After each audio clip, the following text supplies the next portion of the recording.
Hai kawan puan, selamat datang kembali di Her Story, Puan Bersuara, Puan Berdaya.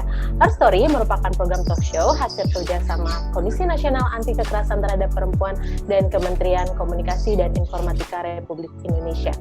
Bersama saya Siti dan dua narasumber yang telah hadir, kita akan membincang tentang bentuk-bentuk kekerasan seksual. Nah, narasumber yang pertama, beliau adalah seorang komisioner di Komnas Perempuan. Beliau juga guru besar di Universitas Islam Sunan Kalijaga, Yogyakarta, dan beliau aktif menekuni persoalan feminisme, gender, komunikasi, dan seksualitas. Langsung saja ada Ibu Alimatul Kiptiah. Halo Bu. Halo Mbak Siti, Assalamualaikum. Waalaikumsalam.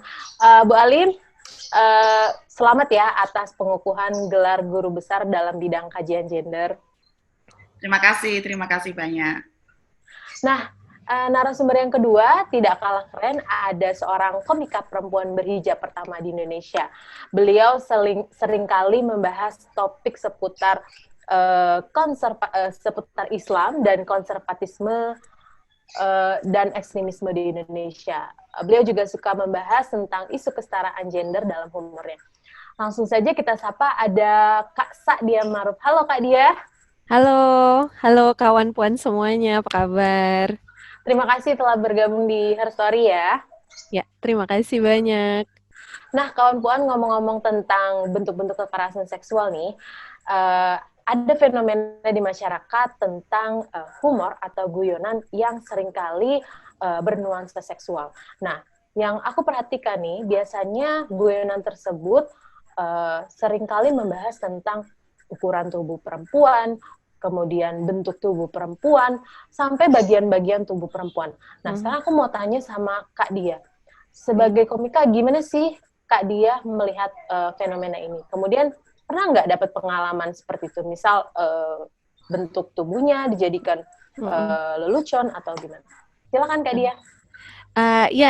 Terima kasih banyak. Terima kasih juga atas pertanyaannya. Saya kira ini adalah hal yang amat penting untuk dibicarakan karena dianggap wajar di masyarakat. Saya sendiri sering mendapatkan pertanyaan, loh nggak boleh toh bercandain perempuan, gitu. Nggak boleh toh bercandain perempuan. Bercandain perempuan yang seperti apa? Dan ini juga sudah berlangsung bergenerasi-generasi dan di berbagai konteks dan di berbagai forum karena dinormalisasi, bahkan di forum-forum resmi sekalipun. Misalnya nih, kalau di forum-forum resmi ya, kita sering mendengar ada pertanyaan misalnya dilontarkan, misalnya ini konferensi atau seminar gitu ya, ada pertanyaan dilontarkan, kemudian pembicara laki-laki, misalnya seringnya pembicara laki-laki ya, menyampaikan jawabannya dan kemudian di akhir itu dia mengakhiri dengan hanya ini yang bisa saya sampaikan, kalau belum puas bisa di luar forum karena saya bukan alat pemuas. Itu sejak saya SMP mungkin ya mulai aktif mengikuti acara-acara sampai kemudian kuliah, sampai kemudian kuliah master, sampai kemudian mengikuti berbagai seminar konferensi sampai hari ini masih gitu. Dan saya kira sejarahnya juga lebih lama lagi. Saya bukan alat pemuas, kelihatannya sesuatu yang wajar dan normal. Saya mempelajari humor sebagai praktek berkesenian ya, secara pribadi sebagai praktek berkesenian, juga sebagai bagian dari penelitian akademis saya sebenarnya. Salah satu fungsi humor kalau menurut teorinya Freud itu adalah tension release atau meredakan ketegangan. Ketegangan yang berusaha diredakan ini adalah yang menyangkut biasanya hal-hal yang dianggap tabu dan sulit dibicarakan di masyarakat. Kalau bicara masyarakat tentu sesuai dengan konteks masyarakatnya juga di mana begitu. Sehingga di beberapa konteks masyarakat misalnya akan tabu untuk membicarakan soal politik misalnya, atau akan sulit ya, akan membawa ketegangan kalau membicarakan soal politik misalnya, sehingga politik dibicarakan dengan sarana humor atau sarana satir. Biasanya di tengah-tengah pemerintahan yang lebih konservatif, ortodoks atau otoritarian. Indonesia juga pernah mengalaminya pada suatu masa, begitu banyak guyonan tentang Orde Baru di berbagai forum yang disisipkan secara halus. Tetapi secara universal yang namanya seks itu kan kemudian dianggap tabu, bagian dari ketegangan tertentu, dan dianggapnya mencairkan suasana itu bisa dengan cara demikian gitu. Saya pernah menghadiri suatu acara di mana ada pejabat publik di situ yang berbicara soal satu organisasi lingkungan sebenarnya yang sudah bekerja di Indonesia begitu lama. Tetapi pada saat itu diperkenalkan bahwa direkturnya masih sangat muda, dan pejabat publik tersebut untuk memulai percakapan dengan ibu direktur tersebut yang masih muda ini, oh ibu, organisasinya sebenarnya sudah lama sekali ya di Indonesia, sudah puluhan tahun. Saya kira pimpinannya juga sudah turun mesin, ya Allah. Itu mah jadi apa ya, menyampaikannya pun jadi nggak tega gitu loh. Tapi ya ini harus kita bicarakan secara terbuka sebagai upaya untuk melawan normalisasi ketegangan ketegangan yang terjadi, dan kemudian dipecahkan, padahal banyak sekali cara ya untuk memulai bicara dengan orang baru dikenal gitu.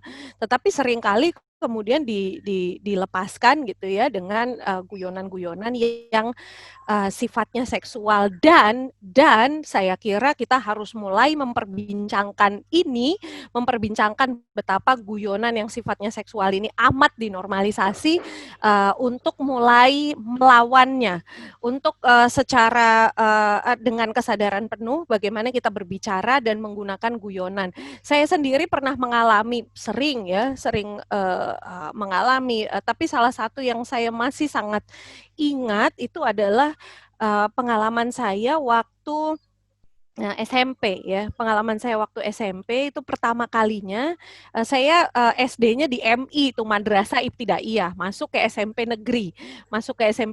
Kemudian pada saat itu kan belum boleh memakai jilbab di sekolah negeri ya, karena masih masa Orde Baru, jadi pakai baju lengan pendek, rok pendek seperti biasanya begitu. Kemudian ada teman laki-laki yang mendekati, itu SMP kelas 1 pertama kali masuk sekolah negeri. Ada teman laki-laki yang mendekati, dia main yuk. Saya bilang, main apa? Karena baru lulus SD kan, main apa? Main tak umpet kek, main kelereng kek, main apa? Kemudian dia bilang, masa nggak tahu kamu orang keturunan Arab kan, bulunya banyak katanya. Ya karena sudah akil balik, sebenarnya dari sebelum akil balik juga sih, bulu tangan saya banyak, bulu kaki sebagainya, genetik gitu. Maksudnya genetik. Jadi bulunya banyak, nafsunya gede gitu. Masa sih nggak tahu gitu. Terus saya bilang, ini adalah bagian dari salah satu yang saya bawakan di panggung juga gitu. Terus saya bilang, oh kamu suka yang berbulu-bulu gitu, itu banyak kelinci ayam mau gitu. Yang jadi bulunya lebih banyak loh daripada saya gitu. Jadi ini yang terjadi, dan saya kira berakar kuat kepada objektifikasi perempuan di masyarakat gitu, berakar kuat pada budaya patriarki. Artinya begini, komedi itu kan selalu membutuhkan target. Humor sesederhana apapun itu selalu membutuhkan target gitu kan, dan targetnya itu adalah dua gitu.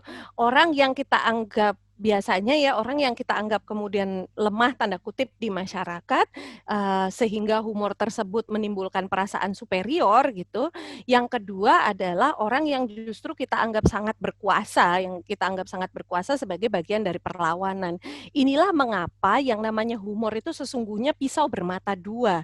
Dia bisa digunakan oleh orang-orang yang lemah untuk melawan kekuasaan, tetapi at the same time dia juga sangat bisa digunakan untuk sekali tembak langsung merendahkan orang lain gitu, yang posisinya juga sudah marginal di masyarakat. Nah, humor-humor yang bersifat seksual ini adalah humor yang dikritisi sepanjang sejarah kemanusiaan sebenarnya, yaitu humor yang menimbulkan perasaan superior di perasaan superior bagi pelontarnya gitu, atau bagi yang menyampaikan humor. Dan itulah mengapa yang namanya alat pemuas dan lain sebagainya itu biasanya juga humor yang dilontarkan oleh pembicara laki-laki. Itu konteks yang salah satu contoh yang paling sederhana dan paling jamak yang bisa saya sampaikan. Baik, banyak sekali ya tadi yang udah di sharing oleh Kak Sadia, terutama terkait bertemu dengan pejabat publik, terus dengan teman sendiri, itu berdasarkan pengalaman sehari-hari. Nah, habis ini saya mau tanya kepada Bu Alim tentang fenomena ini. Tapi sebelum kita lanjut, kita break terlebih dahulu.